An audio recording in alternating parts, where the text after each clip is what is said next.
June 22, 1941. 3:15 in the morning. The sun hadn't yet broken over the horizon when the first German bombs began falling on Soviet airfields across the western frontier. Within hours, over 200 Soviet aircraft lay in burning wreckage, most destroyed before their pilots could even reach them. By the end of the first week of Operation Barbarossa, nearly 4,000 Soviet planes had been wiped from the sky. The Luftwaffe had achieved the most devastating air victory in military history, and German pilots looked down on the remnants of Stalin's air force with barely concealed contempt. The obsolete Polikarpov 116 fighters and ancient biplanes that managed to get airborne were easy prey for the experienced German pilots in their Messerschmitt 109s and Focke-Wulf 190s. Soviet pilots, many with less than 30 hours of flight time, were being sent to their deaths in machines that belonged in museums. The political purges of the late 1930s had decimated the Soviet command structure, shooting experienced officers and replacing them with party loyalists who knew more about ideology than aerial combat. German pilots racked up kill counts that seemed impossible. 5, 10, 20 victories in a matter of weeks. The sky over the Eastern Front belonged to the Luftwaffe, and it would remain that way for years, or so they thought. What German pilots couldn't have imagined, as they strafed columns of burning Soviet aircraft in the summer of 1941, was that 3 years later they would be receiving orders from their own high command that would have been unthinkable. Orders to avoid combat, orders to flee, orders that essentially admitted defeat in the air, not against overwhelming numbers but against a single Soviet fighter design that would rewrite the rules of aerial warfare on the Eastern Front. This is the story of how the Yakovlev Yak-3, one of the smallest and lightest fighters of World War II, became so feared by German pilots that the Luftwaffe issued a directive stating, "Avoid combat below 5,000 meters, with Yakovlev fighters lacking an oil cooler intake beneath the nose." This was the story of how Soviet engineering, forged in the crucible of catastrophic defeat, created a weapon that turned German laughter into terror and transformed the Eastern Front sky from a German hunting ground into a Soviet domain of dominance. The man who would create this transformation was Alexander Sergeyevich Yakovlev, a Soviet aircraft designer who had survived Stalin's purges through a combination of brilliance, political savvy, and extraordinary luck. Born in 1906, Yakovlev had entered aviation at a time when the Soviet Union was obsessed with catching up to Western technology. By the late 1930s, his design bureau had produced several successful aircraft, but nothing that could match the latest German fighters. When Operation Barbarossa struck, Yakovlev watched in horror as his earlier designs, particularly the Yak-1, were overwhelmed by German air superiority. The Yak-1 had been a decent fighter when it entered service in early 1941, but in combat it revealed critical weaknesses. It couldn't match the Messerschmitt 109 in a dive. It struggled at high altitudes. Its construction, using a mix of wood and metal, necessitated by material shortages, made it heavier than it should have been. And worst of all, its pilots were dying faster than the design bureau could improve the aircraft. But Yakovlev had learned something crucial from the disaster of 1941. The Soviet Union couldn't compete with Germany in building heavily armoured fighters with powerful engines. Material shortages, industrial limitations, and the ongoing evacuation of factories eastward to escape the German advance meant that Soviet designers had to think differently. They had to create fighters that worked within Soviet constraints, not against them. By late 1941, even as German forces pushed toward Moscow and Leningrad, Yakovlev was already working on a radical concept. What if, instead of trying to match German fighters in firepower and engine power, Soviet designers created a fighter that was simply lighter, smaller, and more maneuverable than anything else in the sky? What if they designed a fighter specifically for the conditions of the Eastern Front, where most aerial combat occurred below 13,000 feet, where agility mattered more than raw speed, and where simplified logistics could keep more aircraft in the air?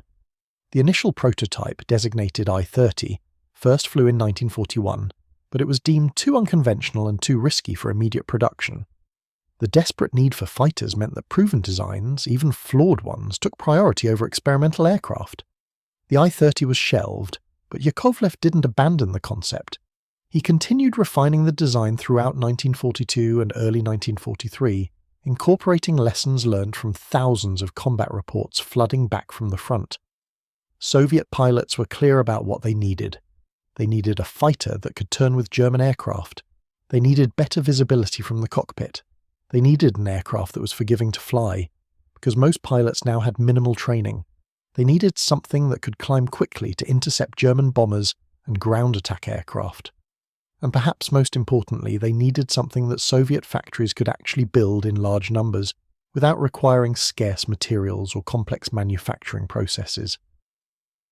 The aircraft that emerged from these requirements would eventually become the Yak-3, though its development path was anything but straightforward. In 1943, Yakovlev created the Yak-1M, a modified version of the Yak-1 that incorporated radical weight-saving measures.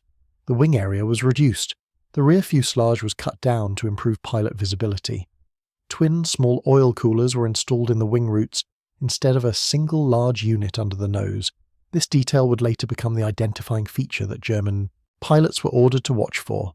The coolant radiator was redesigned. Every component was scrutinized for weight reduction.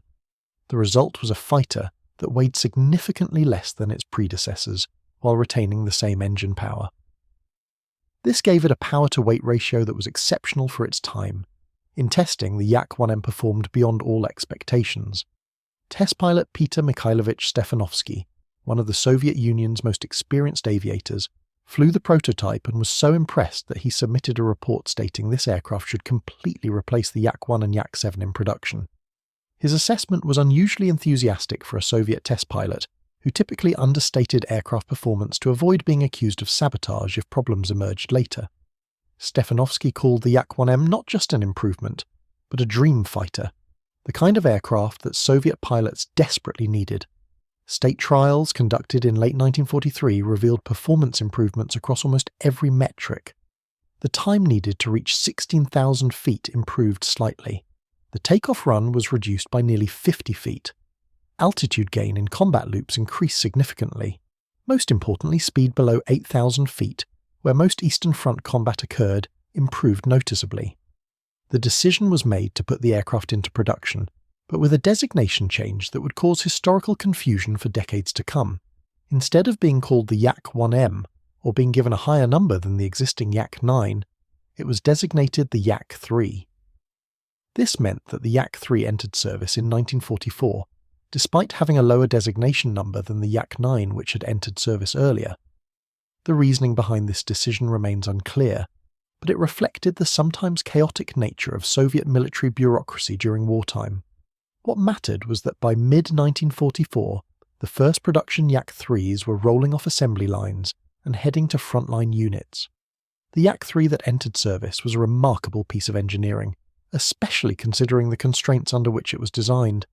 It measured just 27 feet 11 inches in length with a wingspan of 30 feet 2 inches. It was one of the smallest single-engine fighters fielded by any combatant during the war. Empty weight was only 4,141 pounds, extraordinarily light for a combat aircraft. Fully loaded with fuel and ammunition, it weighed just 5,164 pounds, nearly 2,000 pounds less than a Focke-Wulf 190 and significantly lighter than most contemporary fighters. This lightweight was achieved through a mixed construction approach that used metal framework covered with plywood and fabric in many areas. While this construction method had drawbacks, particularly issues with plywood delamination under high G-forces, it allowed Soviet factories to build fighters without exhausting scarce aluminum supplies. The power plant was the Klimov VK-105PF2, a V12 liquid-cooled engine producing 1,300 horsepower. This wasn't an impressive figure by 1944 standards. German fighters often had engines producing 1,500 to 2,000 horsepower. American fighters like the P-47 Thunderbolt had engines producing 2,000 horsepower or more. But the Yak-3's secret wasn't raw power, it was the power-to-weight ratio. With 300 horsepower pushing only 5,864 pounds, the Yak-3 had one of the best power-to-weight ratios of any fighter in the war. This translated into exceptional acceleration, climb rate, and maneuverability. The armament was modest by Western standards, but effective. The first 197 Yak-3s mounted a single 20-ton Schwack cannon, firing through the propeller hub, and one 12.7 mm UBS machine gun. Later production aircraft added a second 12.7 mm machine gun for a total weight of fire of about 6 pounds per second. This was substantially less than German fighters, which typically carried multiple 20mm cannons, and drastically less than American fighters like the P-47 with its 850 caliber machine guns. But Soviet designers understood that in a dogfight, getting rounds on target mattered more than throwing massive amounts of lead into empty sky. The Yak-3's guns were clustered tightly around the aircraft's centerline, all three weapons positioned within inches of each other. This meant that all rounds converged at the same point, creating a concentrated cone of fire that could tear through enemy aircraft with just a short burst. The first Yak-3s arrived at frontline units in June 1944, just as the Soviet summer offensive, Operation Bagration, was crushing German Army Group Center.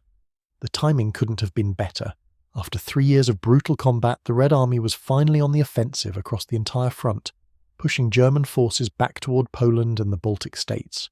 Air superiority was crucial to this offensive, both to protect Soviet ground forces and to interdict German reinforcements and supplies. The Yak-3 was assigned to elite guards units first, particularly the 91st Fighter Aviation Regiment of the 2nd Air Army, commanded by Lieutenant Colonel Kovalyov. This regiment was tasked with gaining air superiority over a crucial sector of the front during the Lvov operation in western Ukraine. The first combat reports were extraordinary. During June and July 1944, the 91st Regiment flew 431 sorties with their new Yak-3s.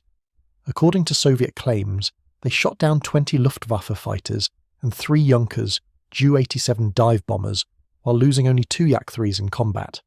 Soviet victory claims were often wildly exaggerated, sometimes by factors of 2 or 3, but even accounting for overclaiming, the loss ratio was remarkably favourable. What caught everyone's attention, including German intelligence officers studying combat reports, was what happened on June 16, 1944. A large dogfight developed when 18 Yak-3s encountered 24 German aircraft, a mix of Messerschmitt 109s and Focke-Wulf 190s. The Germans, seeing they outnumbered the Soviet fighters, confidently engaged. What followed shocked both sides. The Yak-3s didn't try to run, they didn't adopt defensive tactics. Instead, they turned directly into the German formation and began a swirling dogfight that lasted nearly 20 minutes. Soviet pilots reported that the German fighters simply couldn't turn with them. Every time a Messerschmitt or Focke-Wulf tried to get on a Yak-3's tail, the Soviet pilot would pull into a tight turn that the heavier German fighter couldn't match. Within minutes, the sky was full of Yak-3s on the tails of German fighters, pouring cannon and machine gun fire into aircraft that couldn't escape.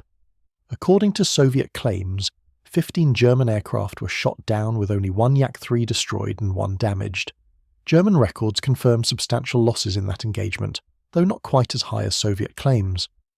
What's undeniable is that the following day, Luftwaffe activity over that sector of the front virtually ceased. German units had been ordered to avoid the area entirely. Then came July 17, 1944, an engagement that would enter both Soviet and German military histories.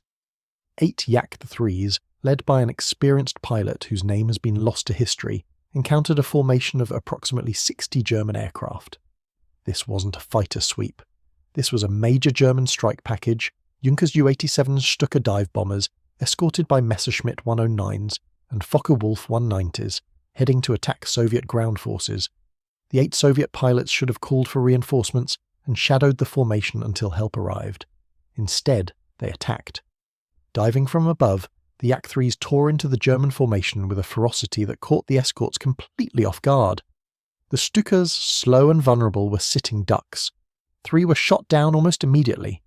The German fighters tried to protect their bombers, but the Yak-3s were everywhere, turning inside the German fighters' turning circles, accelerating away from attacks, climbing back to altitude with ease.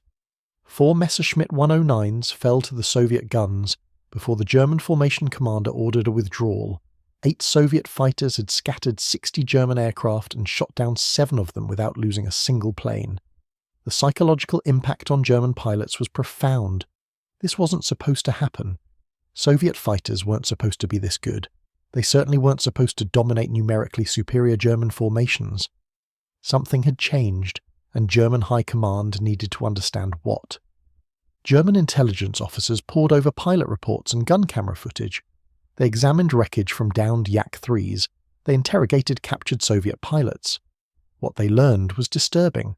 The new Soviet fighter wasn't just good, It was specifically designed to dominate at the altitudes where Eastern Front air combat occurred. Below 16,000 feet, the Yak-3 was superior to both the Messerschmitt 109 and the Focke-Wulf 190 in virtually every performance metric that mattered in a dogfight.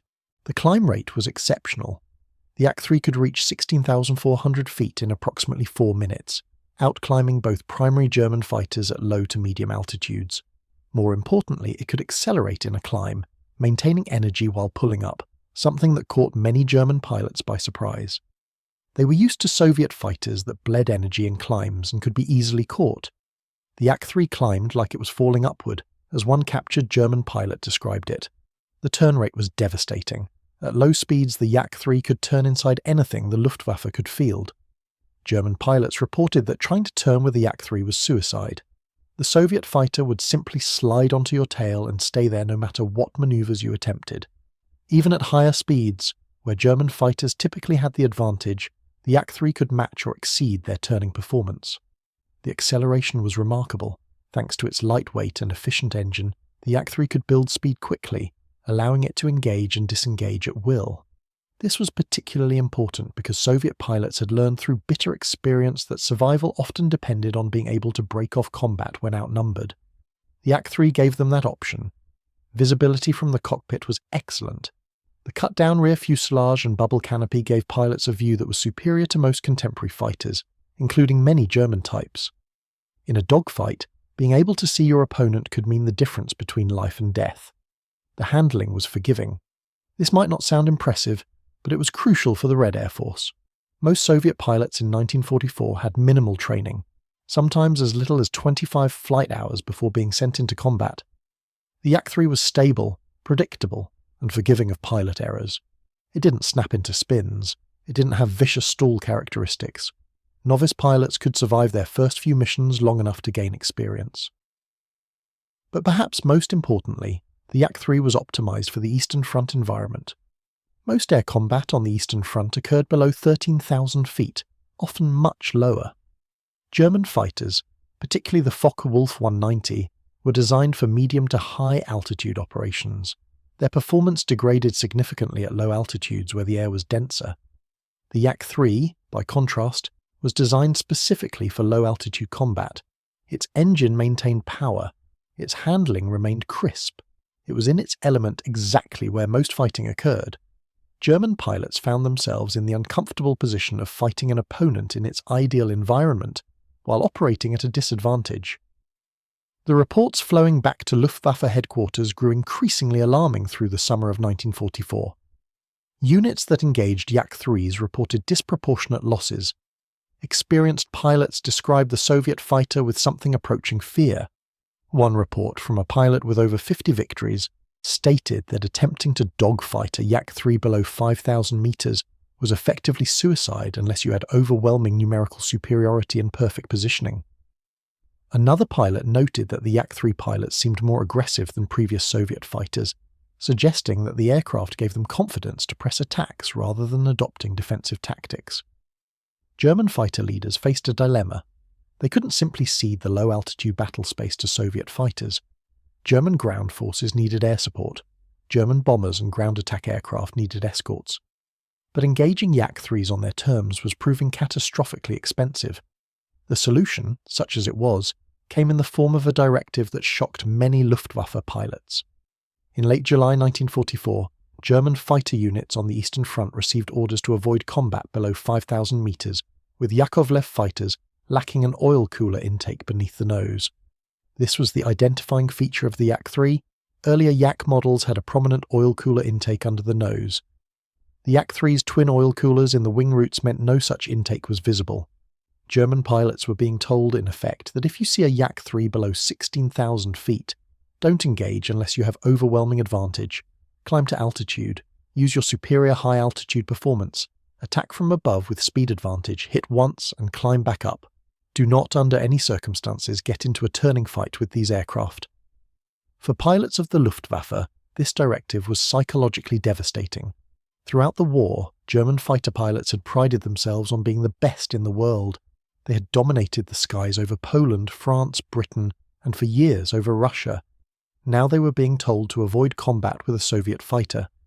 it was an admission that German technological superiority was no longer absolute. More than that, it was an admission that Soviet designers had created a fighter specifically tailored to defeat German aircraft in the conditions where it mattered most. German ace and high-ranking Luftwaffe officer Walter Schwabedissen would later write in his assessment of Soviet air power that whereas the German Bf-109 and Fw-190 models were equal to most Soviet fighter types, this cannot be said of the Yak-3, which made its first appearance at the front in late summer 1944. He noted that the Yak-3 was faster, more manoeuvrable, and had better climbing capabilities than both primary German fighters, being inferior only in armament. Soviet pilots, meanwhile, were discovering that they had been given a weapon that fundamentally changed the balance of power in the air. Pilots transitioning from earlier Yak models or from Lend-Lease aircraft like the P-39 Cobra found the Yak-3 to be a revelation.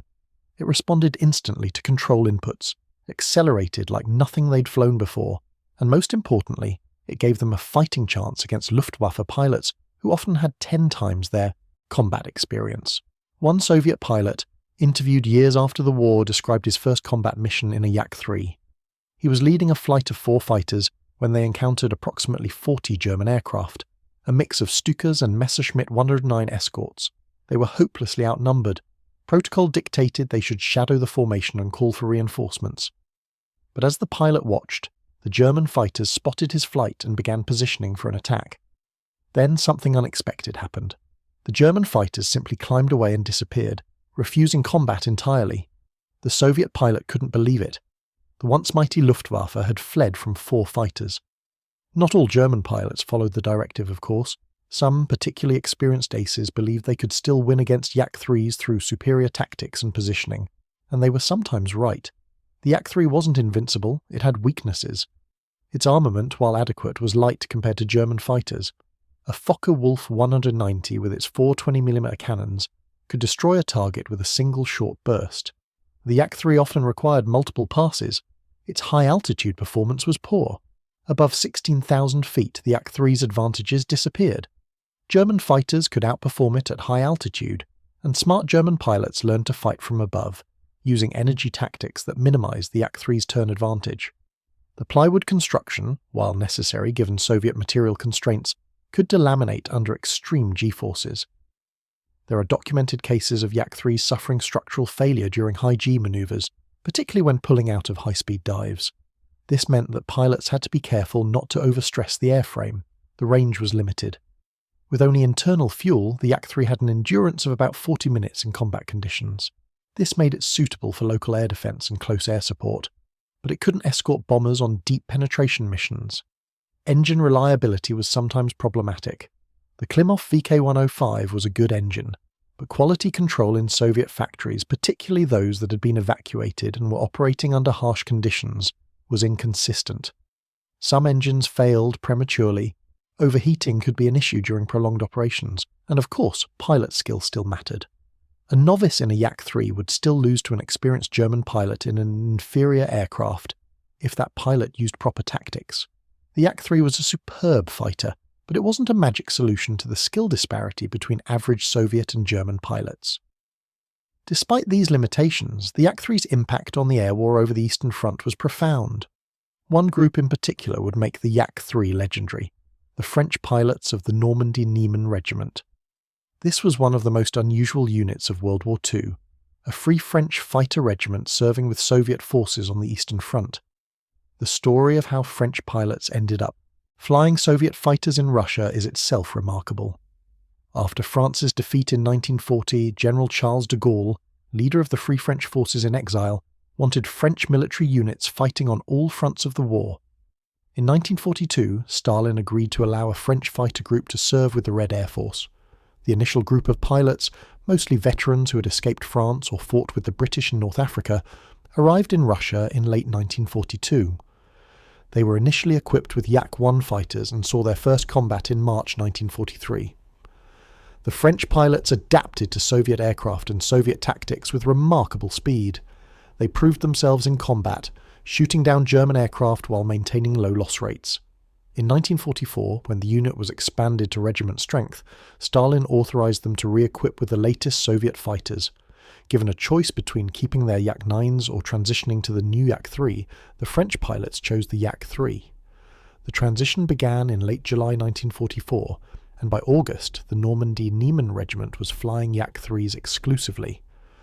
Over the next 10 months, from August 1944 to May 1945, the French pilots would fly their Yak-3s in nearly 100 victorious combat engagements.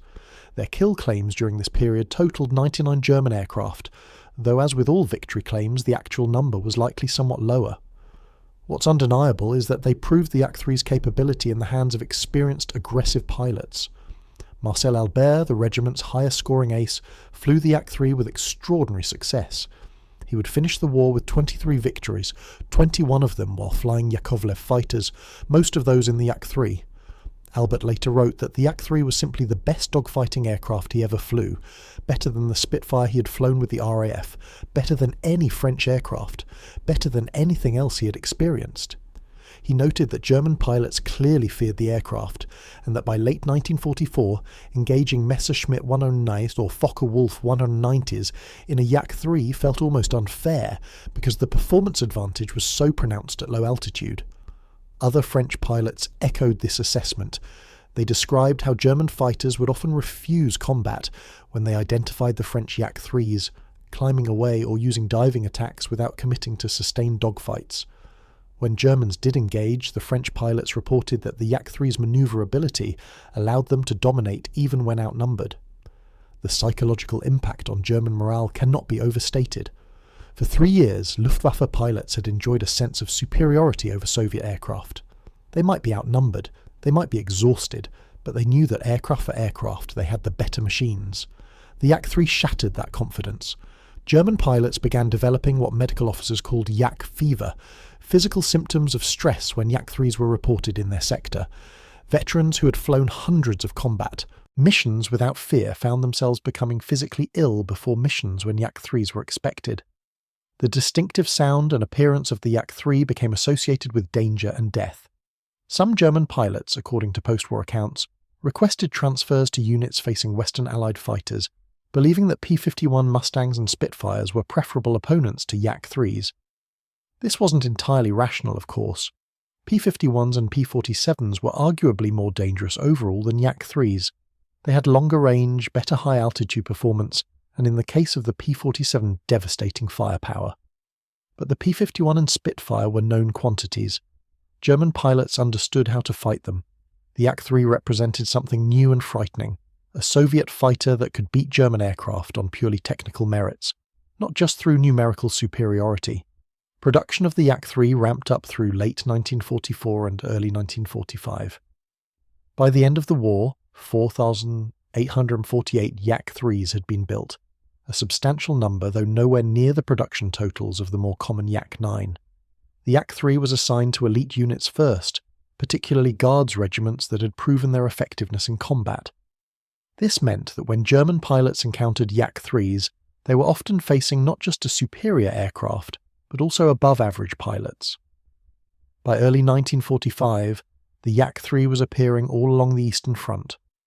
In East Prussia, Yak-3s supported Soviet ground forces pushing toward Königsberg.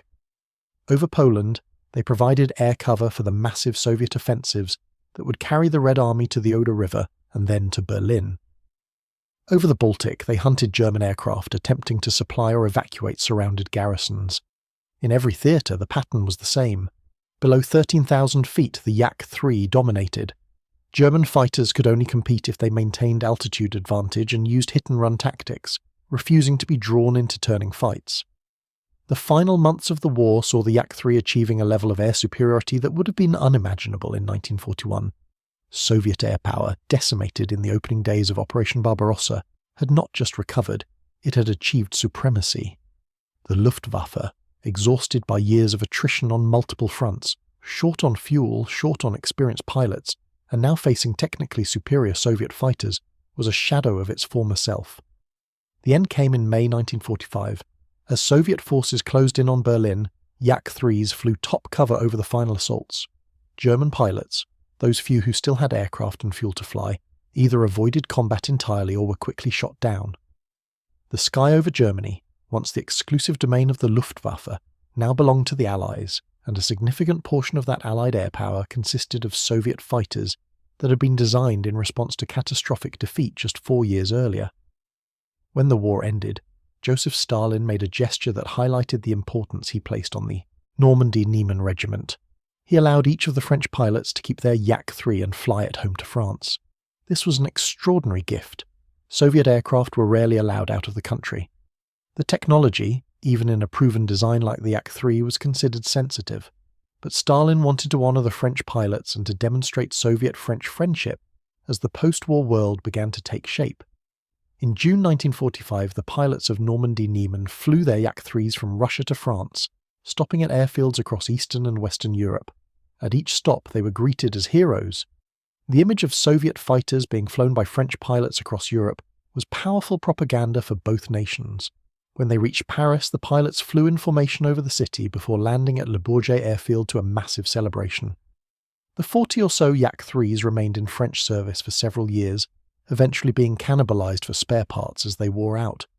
By the early 1950s, only one remained airworthy. Today, that single Yak-3 from the Normandy Niemen Regiment sits in the Musée de l'Air et de l'Espace at Le Bourget, the only original wartime Yak-3 in Western Europe. Post-war assessments of the Yak-3 universally praised its combat effectiveness. Western intelligence services that examined captured aircraft were impressed by the design's efficiency. It achieved exceptional performance without requiring exotic materials or complex manufacturing techniques. This was particularly relevant in the post-war period, as various nations attempted to rebuild their air forces with limited resources. Several countries received Yak-3s after the war. Yugoslavia and Poland both operated the type in the late 1940s, using them as both frontline fighters and advanced trainers. The aircraft remained in service in these countries until the early 1950s, when they were replaced by early jet fighters. The Soviet Union itself phased out the Yak-3 relatively quickly after the war. By 1946, production had ceased, and by 1947, most frontline units had transitioned to newer types. This wasn't because the Yak-3 was suddenly inadequate, it was because the jet age had arrived. The MiG-9 and Yak-15, the Soviet Union's first jet fighters, were entering service, and piston-engine fighters were rapidly becoming obsolete. The legacy of the Yak-3 extended beyond its immediate combat record. It represented a fundamental shift in Soviet design philosophy. Soviet engineers had learned that they didn't need to match Western or German designs parameter for parameter. They could instead create specialized aircraft optimized for specific conditions and specific missions. This approach would characterize Soviet aviation design throughout the Cold War.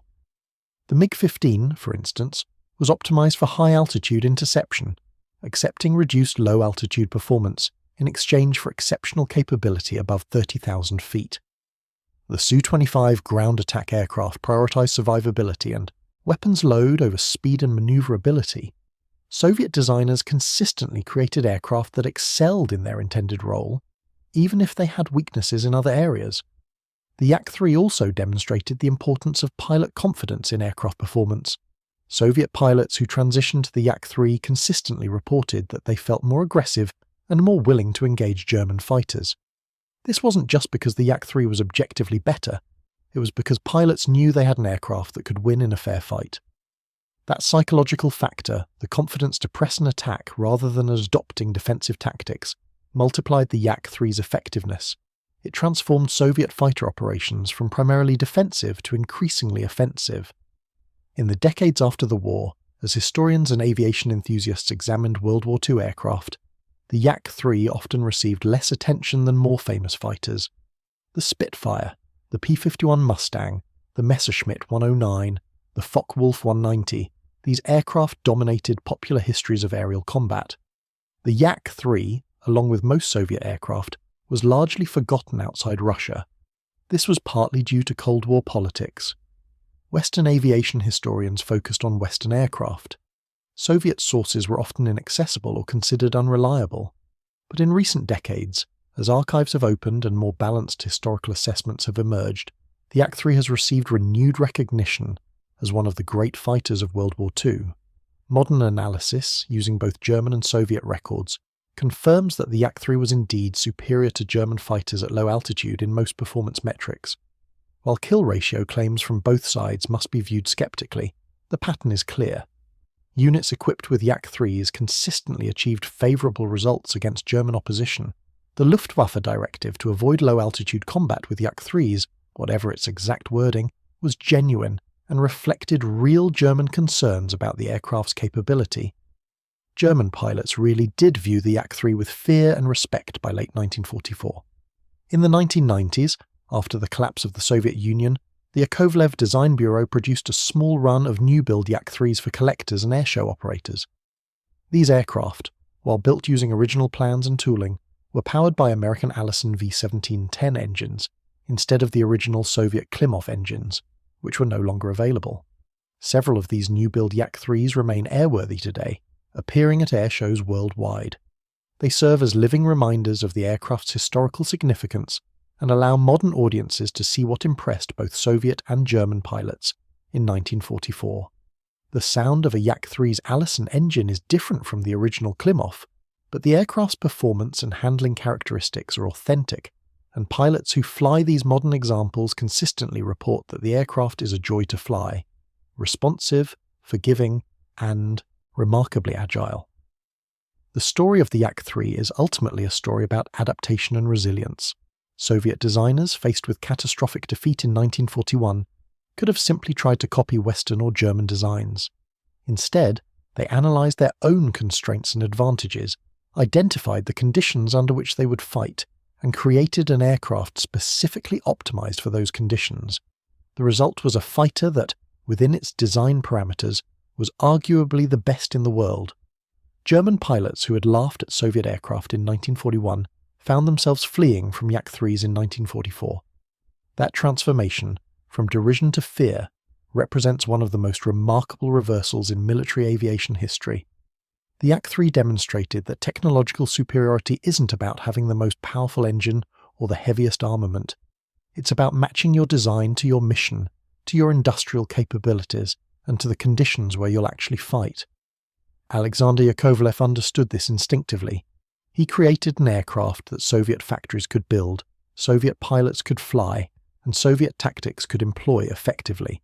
In doing so, he gave the Red Air Force a weapon that helped secure air superiority over the Eastern Front, and contributed significantly to the eventual Soviet victory.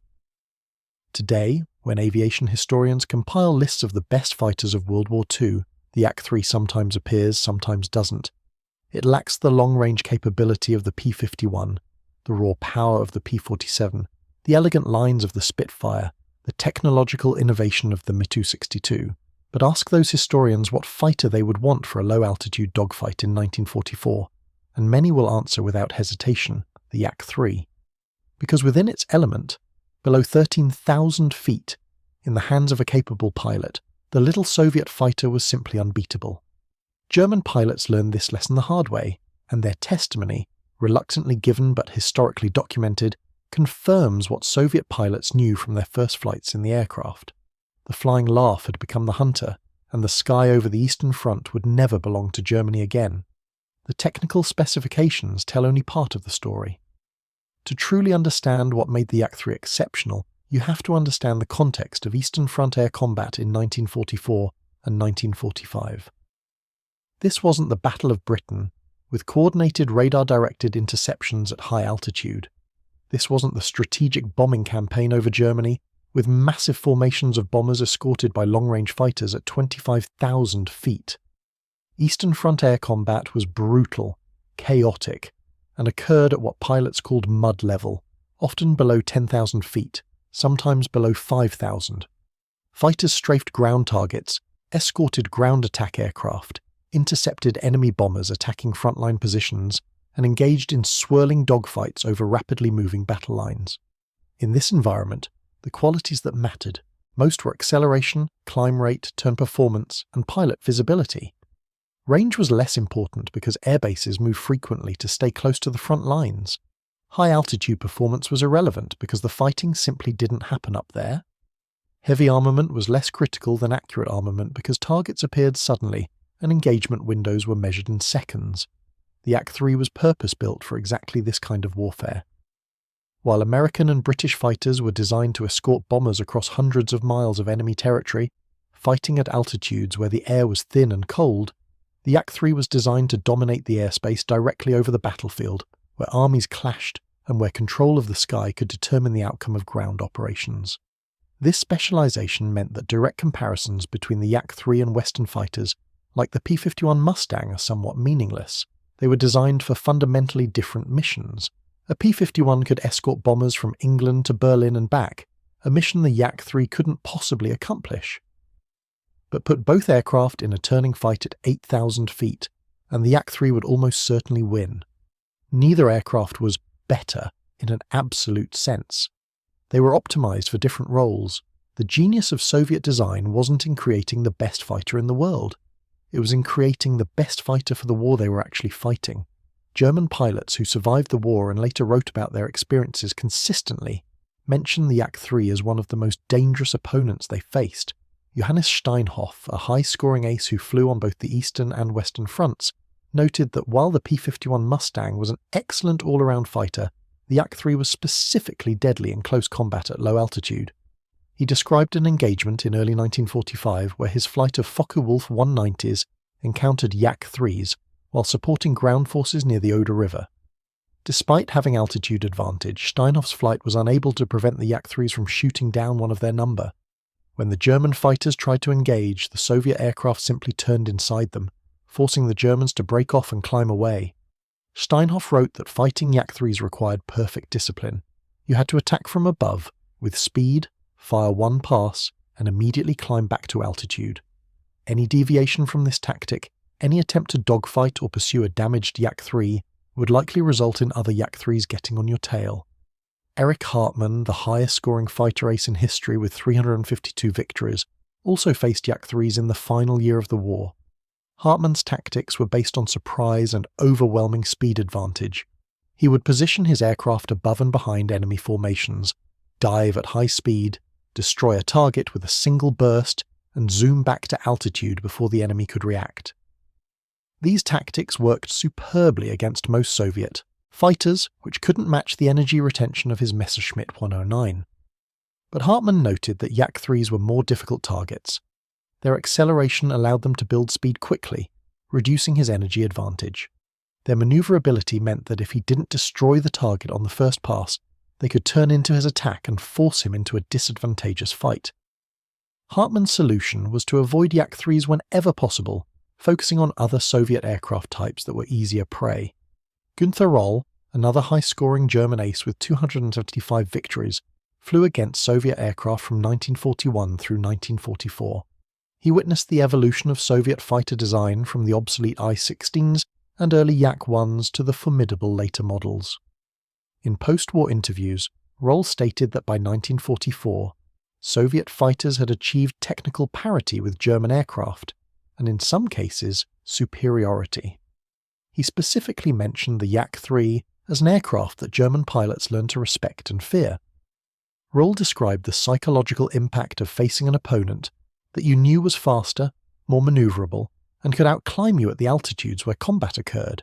It fundamentally changed how German pilots approach missions. They became more cautious, more defensive, less willing to press attacks when Yak-3s were present. The individual stories of Yak-3 pilots reveal how the aircraft transformed Soviet fighter operations. Lieutenant Ivan Kojedub, the highest-scoring Soviet ace of the war, flew various Yak models including the Yak-3. Kojedub achieved 62 confirmed victories, and many of his later kills were while flying the Yak-3.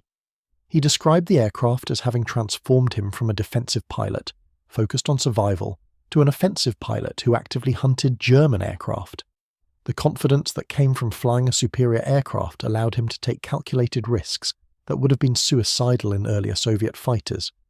Kojedub developed tactics specifically suited to the Yak-3's strengths. He would patrol at medium altitude, around 10,000 feet, waiting for German aircraft to appear. When he spotted targets, he would position himself with altitude advantage, then dive to attack. If German fighters turned to engage, he wouldn't run. He would accept the dogfight, knowing that his aircraft could outturn anything they flew. In his memoirs, Kojedub wrote that flying the Yak-3 felt like having a responsive extension of his own body. The aircraft did exactly what he wanted, when he wanted, with no delay or hesitation. Another notable Yak-3 pilot was Lilia Litviak. though she was killed in action before the Yak-3 entered widespread service, flying earlier Yak models. However, many of the female pilots who flew with the 586th Fighter Aviation Regiment, an all-female unit, transitioned to Yak-3s in 1944. These pilots faced not only the dangers of combat, but also the skepticism of male pilots and commanders who doubted women's ability to fly fighters effectively.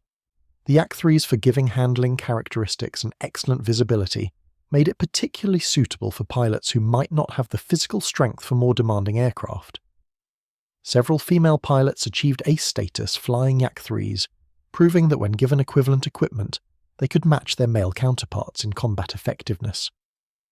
The maintenance and logistics picture for the Yak-3 was notably better than for earlier Soviet fighters. The aircraft's simplicity meant that field maintenance could be performed by relatively inexperienced ground crews. The mixed wood and metal construction, while having structural limitations, was actually easier to repair than all metal designs. Battle damage to wooden components could be patched with materials available at forward airfields. Metal framework could be straightened and reinforced without requiring specialized equipment. This meant that Yak-3s had higher availability rates than more complex aircraft. They spent less time grounded for maintenance and more time available for missions. The engine, despite quality control issues with some units, was generally reliable and easy to maintain. Unlike complex radial engines with many cylinders, the V12 Klimov was relatively straightforward. Mechanics who had worked on earlier Yak models found the Yak-3's engine familiar, requiring no special training. This logistical advantage multiplied the Yak-3's combat effectiveness. An aircraft that's technically superior but constantly grounded for maintenance is less useful than a slightly inferior aircraft that's always available. The Yak-3 gave Soviet forces both technical superiority and high availability. Soviet tactical doctrine evolved to take advantage of the Yak-3's capabilities. Fighter regiments equipped with Yak-3s were given aggressive missions, ordered to seek out and destroy German aircraft rather than simply defending Soviet forces. This represented a fundamental shift in Soviet air operations. In 1941 and 1942, Soviet fighters had been primarily defensive, attempting to protect ground forces and intercept German bombers. By 1944, with Yak-3s in service, Soviet fighters went on the offensive, conducting fighter sweeps to clear German aircraft from entire sectors of the front. These tactics, called free hunt missions by Soviet pilots, involved small flights of Yak-3s patrolling over German-held territory, looking for targets of opportunity.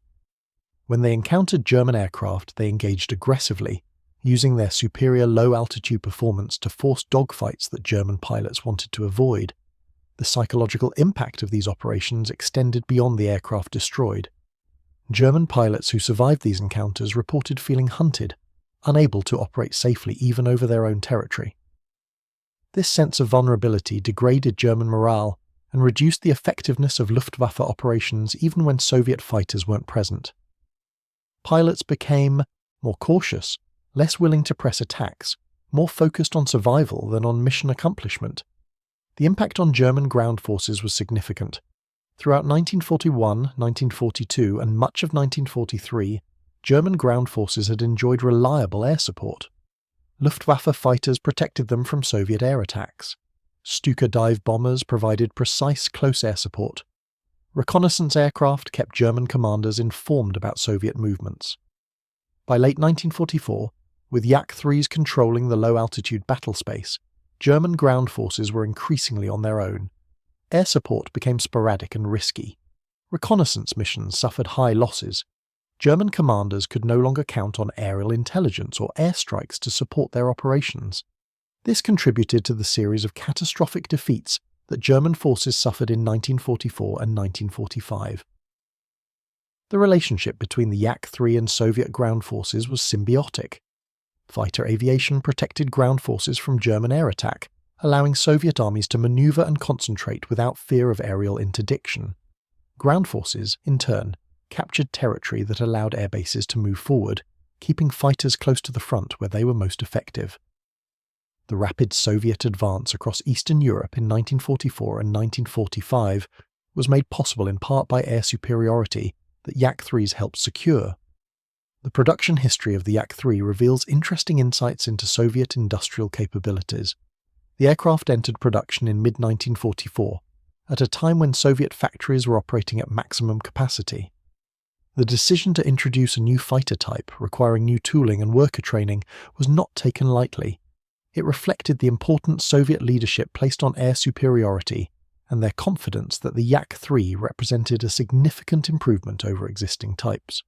Production was concentrated at Plant No. 31 in Tbilisi, Georgia, which had been producing Yak fighters since 1942. Workers at the plant had to adapt to the Yak-3's reduced dimensions and modified construction techniques while maintaining production tempo. Despite these challenges, production ramped up quickly. By September 1944, the plant was producing over 100 Yak-3s per month. By early 1945, monthly production exceeded 150 aircraft. This was remarkable given that the Soviet Union was simultaneously producing thousands of other aircraft types, including Yak-9s, La-7s, Il-2 ground attack aircraft, and Pe-2 bombers. The quality of production aircraft varied considerably. Early production Yak-3s were generally well built, with careful attention to detail and quality control.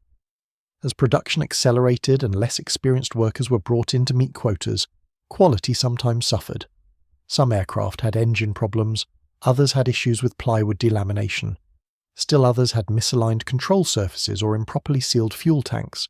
Soviet acceptance standards were more lenient than Western standards, reflecting the urgent need for aircraft at the front. An aircraft with minor defects that would have been rejected by British or American inspectors might be accepted and sent to operational units, with the understanding that field mechanics would correct the problems. Despite these quality control issues, the overall reliability of Yak-3s in service was acceptable. Pilots learned to pre-flight their aircraft carefully, checking for obvious defects before flying. Maintenance crews developed workarounds for common problems, and critically, the aircraft's basic design was sound enough that even units with defects could usually complete missions successfully. The Yak-3's combat record in specific operations demonstrates its effectiveness. During Operation Bagration in June and July 1944, the massive Soviet offensive that destroyed German Army Group Center, Yak-3s flew thousands of sorties. Soviet sources claim they shot down hundreds of German aircraft, while losing only dozens of their own. Even accounting for the inevitable exaggeration of victory claims and underreporting of losses, the exchange ratio was clearly favourable. German records from this period confirm substantial Luftwaffe losses and note the appearance of a new Soviet fighter type that was proving difficult to counter. During the Vistula-Oder offensive in January 1945, Yak-3s provided air cover for Soviet forces advancing across Poland toward Germany. German resistance was fierce, and the Luftwaffe made determined efforts to support ground forces and interdict Soviet supply lines. Yak-3 pilots flew multiple sorties per day, sometimes landing only to refuel and rearm before taking off again. The intensity of operations during this period tested both pilots and aircraft. Many Yak-3s accumulated battle damage, with ground crews working through the night to repair aircraft for the next day's missions. The sustained operations proved that the Yak-3 wasn't just effective in individual engagements, it was reliable enough to maintain high operational tempo over extended periods. The Berlin operation in April and May 1945 saw Yak-3s flying in the final battles of the European War. By this point, German air opposition was minimal. Fuel shortages, pilot losses, and the destruction of much of the Luftwaffe meant that Soviet fighters often flew entire missions without encountering German aircraft. When engagements did occur, they were usually brief and one-sided. German pilots, many of them hastily trained replacements in worn-out aircraft, stood little chance against experienced Soviet pilots in Yak-3s. The few remaining German aces, men like Hartmann and Barkhorn, who survived until the war's end, were fighting a losing battle, trying to protect German ground forces with inadequate resources against overwhelming Soviet air power. The end of the war in Europe didn't immediately end the Yak-3's combat career. Some aircraft remained in frontline service for several years, and as mentioned, several countries received Yak-3s as military aid. In Yugoslav service, Yak-3s were used during the immediate post-war period for air defense and ground attack missions. Yugoslavia's air force in the late 1940s faced the complex task of securing a large country with limited resources, and the Yak-3's low operating costs and ease of maintenance made it suitable for this role. Yugoslav pilots reported that the aircraft was well suited to operations from primitive airfields, a common requirement in post-war Yugoslavia, where much infrastructure had been destroyed. Polish forces also operated Yak-3s in the late 1940s. Poland's air force had been devastated during the war, and rebuilding required accepting whatever aircraft the Soviet Union was willing to provide. Yak-3s served as both fighters and advanced trainers, helping to rebuild Polish air power and train a new generation of pilots. Polish pilots who flew the type generally had positive assessments, noting its forgiving handling and good performance. By the early 1950s, as Poland began receiving jet fighters, the Yak-3s were retired and either scrapped or relegated to training roles. The Soviet Union's own experience with transitioning from propeller-driven fighters to jets provides context for understanding the Yak-3's place in aviation history. The aircraft represented the pinnacle of Soviet piston-engine fighter design, incorporating all the lessons learned from 4 years of brutal combat. But even as the Yak-3 was entering service in 1944, Soviet designers were already working on jet fighters that would render piston-engine designs obsolete. The MiG-9 and Yak-15 jets both flew in 1946, and by 1947 they were entering operational service. This rapid transition from piston to jet reflected the intense competition between the Soviet Union and Western powers as the Cold War began. The Yak-3's design influenced later Soviet aircraft in subtle ways. The emphasis on lightweight construction, specialized performance optimization, and acceptance of trade-offs in some areas to achieve superiority in others became hallmarks of Soviet design philosophy. Later fighters like the MiG-15 showed similar characteristics, optimized for specific mission profiles, accepting limitations in some areas to achieve excellence in others, and designed to be manufactured in large numbers without requiring exotic materials or complex manufacturing processes. In terms of historical memory, the Yak-3 occupies an interesting position. In Russia, it's remembered as one of the great fighters of the war, a symbol of Soviet engineering prowess, and a testament to the nation's ability to overcome the disasters of 1941 through innovation and determination. Veterans who flew the aircraft remember it fondly, and it appears prominently in Russian histories of the war. In the West, the Yak-3 remained relatively obscure until recent decades. Cold War politics meant that Soviet achievements in aviation were often downplayed or ignored in Western accounts. When Western historians did mention Soviet aircraft, they often focused on the quantities produced rather than the quality of the designs. The assumption was that Soviet success in the air came from overwhelming numbers rather than technical capability. This perspective has shifted as historians have gained access to German and Soviet archives and have been able to conduct more balanced assessments. Modern aviation historians generally recognize the Yak-3 as one of the finest fighters of World War II within its design parameters. They acknowledge that while it had limitations, particularly in range and high-altitude performance, it was genuinely superior to contemporary German fighters in the low-altitude environment where most combat actually occurred. The Yak-3 changed the narrative around Soviet aviation technology and forced a reassessment that continues to this day. The aircraft's influence extended into the realm of pilot training and doctrine development. Soviet flight schools in 1944 and 1945 began incorporating lessons learned from Yak-3 operations into their curricula. New pilots were taught offensive tactics that would have been considered recklessly aggressive in 1941. They were trained to exploit the Yak-3's specific advantages, using its turn performance to force opponents into disadvantageous positions, leveraging its acceleration to control engagement timing, and capitalizing on its excellent visibility to maintain situational awareness in complex combat scenarios. This doctrinal evolution represented a maturation of Soviet air power that went beyond simply having better equipment. It reflected a comprehensive understanding of how to employ that equipment most effectively. The cultural impact of the Yak-3 within Soviet society shouldn't be underestimated. In a nation that had suffered catastrophic losses during the German invasion, that had seen millions of citizens killed and entire cities destroyed, the emergence of a Soviet fighter that could dominate German aircraft had profound psychological significance. It represented proof that the Soviet Union could not only survive the Nazi onslaught, but could surpass German technology in critical areas. Propaganda posters featured the Yak-3. Newsreels showed the aircraft in action.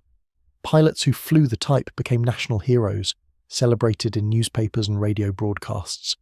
This wasn't just military symbolism, it was a statement about Soviet resilience and capability that resonated throughout the population. The international perception of Soviet aviation capability also shifted because of aircraft like the Yak-3. Before 1944, Western observers generally viewed Soviet aircraft as crude, unsophisticated designs that relied on brute simplicity rather than engineering elegance. The Yak-3 challenged this perception. When Western intelligence officers examined captured or provided examples, they found an aircraft that was sophisticated in its simplicity. The weight-saving measures weren't crude shortcuts, they were carefully calculated engineering decisions. The mixed construction wasn't a sign of technological backwardness, it was an intelligent response to material constraints that actually provided benefits in field repairability. The focused mission profile wasn't a limitation, it was smart specialization. This reassessment had lasting implications for how Western military planners viewed Soviet capabilities as the Cold War developed. The evolution of air combat tactics in the jet age owed something to lessons learned from aircraft like the Yak-3. Korean War air combat between MiG-15s and F-86 Sabres showed many similarities to Eastern Front engagements between Yak-3s and German fighters. The MiG-15, like the Yak-3, was optimized for specific conditions, in this case, high-altitude interception. It excelled in its design parameters and struggled outside them. American pilots learned, as German pilots had learned before them, that engaging Soviet-designed fighters on their terms was dangerous. They developed tactics that exploited weaknesses while avoiding strengths, using energy retention and diving attacks rather than turning fights at altitude. The tactical DNA of Yak-3 combat can be traced through subsequent decades of fighter development and employment. One aspect of the Yak-3 story that deserves special attention is how it performed in the hands of different pilot populations. The French pilots of Normandy-Niemen, as mentioned, achieved exceptional results with the aircraft. But so did Soviet pilots from diverse backgrounds and varying levels of experience. This suggests that the Yak-3's forgiving handling characteristics and intuitive flight qualities made it accessible to a wide range of pilots. Experienced aces could exploit its capabilities to the fullest, using advanced tactics that maximized every advantage. Average pilots with modest combat experience found it gave them confidence and capability they'd lacked in previous aircraft. Even novice pilots, thrust into combat with minimal training, found the Yak-3 survivable and manageable in ways that earlier fighters hadn't been. This broad accessibility multiplied the aircraft's impact on Soviet air power. The contrast between the Yak-3's combat effectiveness and its relatively modest technical specifications highlights an important principle in military aviation. Raw performance numbers don't tell the complete story. An aircraft can have impressive speed, climb rate, and firepower on paper, but still be ineffective in actual combat if those capabilities don't match operational requirements. Conversely, an aircraft with modest specifications can be devastating if those specifications align perfectly with how air combat actually occurs. The Yak-3 demonstrated this principle definitively. It didn't have the fastest top speed, it didn't have the heaviest armament, it didn't have the longest range. But where it needed to fight against the opponents it would face, under the conditions that prevailed on the Eastern Front, it was optimally configured. The story of how German pilots learned to identify and avoid Yak-3s reveals the depth of respect and fear the aircraft generated.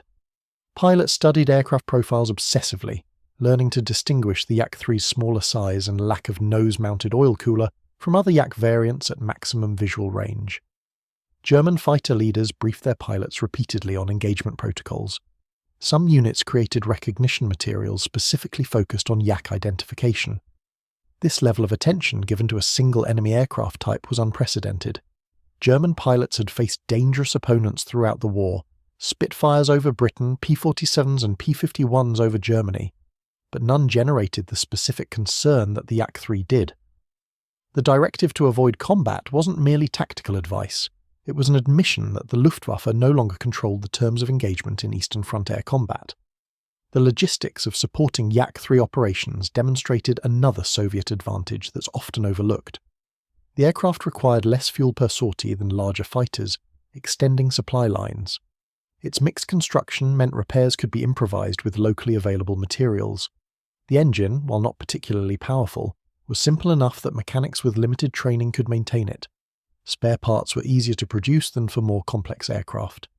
These logistical advantages meant that Yak-3 regiments could operate at high intensity for extended periods without the supply difficulties that plagued units flying more sophisticated aircraft. In a war of attrition, where maintaining operational tempo could be as important as individual combat victories, these practical considerations mattered enormously. Weather conditions on the Eastern Front, often extreme, affected aircraft performance significantly. Winters brought temperatures far below zero, summers brought dust and heat, and mud season turned airfields into quagmires. The Yak-3's relatively simple systems and robust construction made it more reliable in these conditions than might be expected. While German fighters sometimes struggled with frozen engines, malfunctioning gun mechanisms in extreme cold, or overheating in summer, the Yak-3's straightforward design proved adaptable.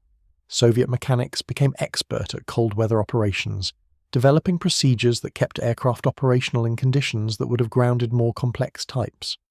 This operational resilience under harsh environmental conditions was another force multiplier that combat statistics alone don't capture.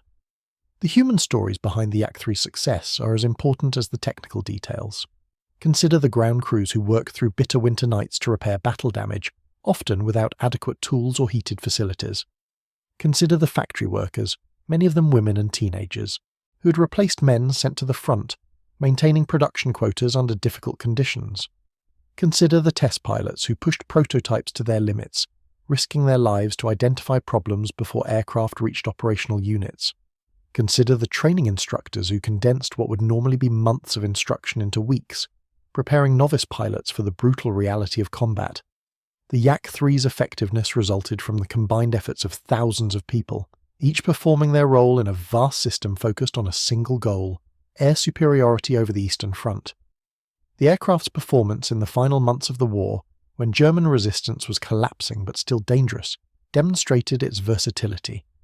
Yak-3s performed fighter sweeps, clearing the skies of remaining Luftwaffe aircraft.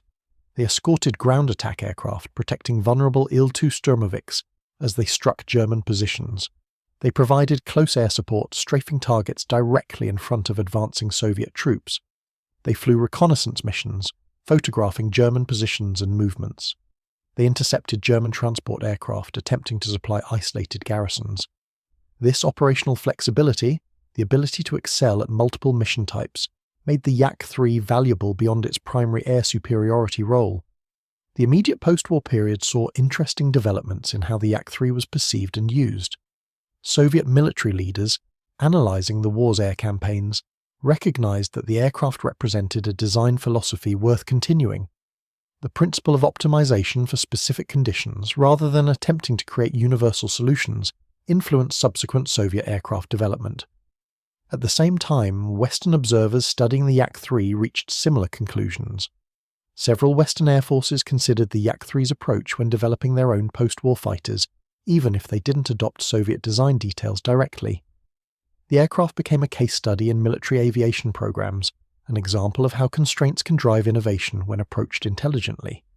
The relatively short service life of the Yak-3 in Soviet frontline units, phased out by 1947, might seem to diminish its significance.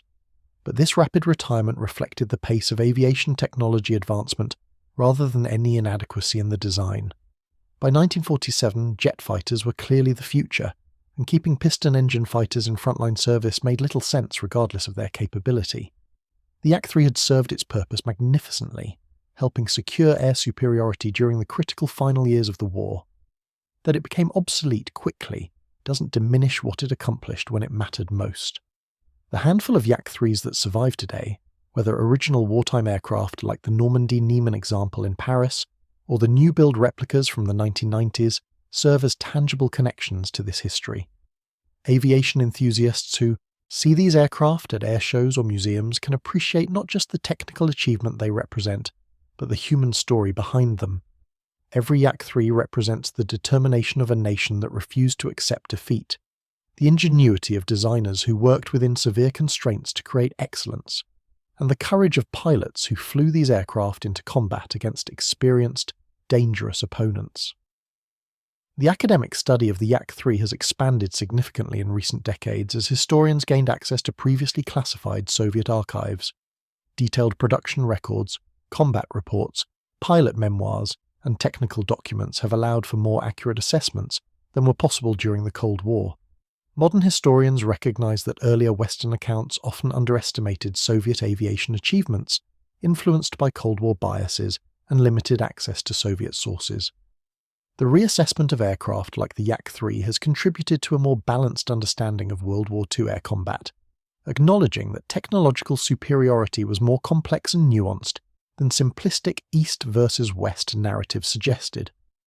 The Yak-3's legacy extends into popular culture as well, though less prominently than more famous fighters. It appears in flight simulation games, allowing modern enthusiasts to experience its handling characteristics virtually. It features in historical documentaries about Eastern Front air combat. It's the subject of detailed model kits for scale model builders. Books about World War II aviation increasingly include substantial sections on the Yak-3, recognizing its historical importance. While it may never achieve the iconic status of the Spitfire or P-51 Mustang in Western popular consciousness, within the community of serious aviation historians and enthusiasts, the Yak-3 is recognized as one of the war's most significant fighters. The engineering lessons from the Yak-3 remain relevant even in the modern era of stealth fighters and advanced avionics. The principle of optimizing for specific mission requirements rather than attempting to excel at everything resonates in current fighter development debates. The F-35, for instance, has faced criticism for trying to be too many things to too many users, potentially excelling at none. The Yak-3 stands as a historical example of the opposite approach: focused optimization for clearly defined requirements, accepting limitations in some areas to achieve superiority in others. While modern fighters obviously operate in vastly different technological and operational contexts, the fundamental principle remains valid. The comparative analysis between the Yak-3 and contemporary fighters from other nations reveals interesting patterns in design philosophy. American fighters of the period tended towards size, power, and heavy armament, exemplified by aircraft like the P-47 Thunderbolt. British fighters emphasized high-altitude performance and long range, suitable for bomber escort missions over Europe. German fighters sought to maximize speed and climb rate, reflecting defensive priorities as the war turned against them. Soviet fighters, represented by the Yak-3, focused on low-altitude maneuverability and simplicity, reflecting Eastern Front combat conditions and Soviet industrial realities. None of these approaches was inherently superior. They were each optimal for different circumstances. The question of how the Yak-3 would have performed against Western Allied fighters is occasionally debated by aviation enthusiasts. While no combat between Yak-3s and P-51s or Spitfires occurred during the war, analysis based on performance data suggests the outcome would depend heavily on circumstances. At low altitude, below 10,000 feet, the Yak-3 would likely have held advantages in turn performance and initial acceleration. At medium to high altitudes, Western fighters would have dominated with superior power and speed. In a hypothetical engagement, the Yak-3 pilot would attempt to force a low-altitude turning fight, while the Western pilot would try to maintain altitude and use energy tactics. The outcome would depend more on pilot skill and tactical situation than on aircraft capability alone, as both aircraft types were excellent within their design parameters. The question of how the Yak-3 would have performed against Western Allied fighters is occasionally debated by aviation enthusiasts. While no combat between Yak-3s and P-51s or Spitfires occurred during the war, analysis based on performance data suggests the outcome would depend heavily on circumstances.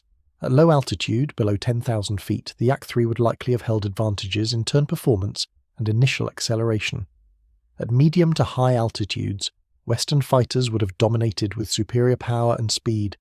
In a hypothetical engagement, the Yak-3 pilot would attempt to force a low-altitude turning fight, while the Western pilot would try to maintain altitude and use energy tactics.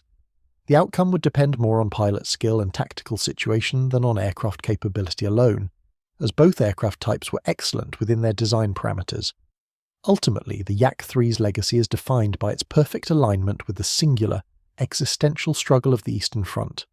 It was a weapon of necessity, a blend of wood, fabric, and genius that transformed the air war not by overwhelming the enemy with technology or firepower, but by outmaneuvering them in the most crucial combat zone.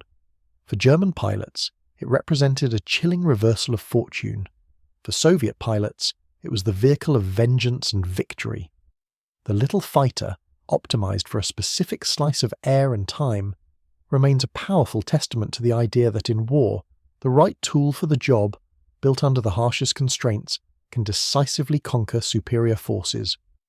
It proved that simplicity, focus, and superior maneuverability, not brute power, could shatter the confidence of the most feared air force in the world and claim the sky.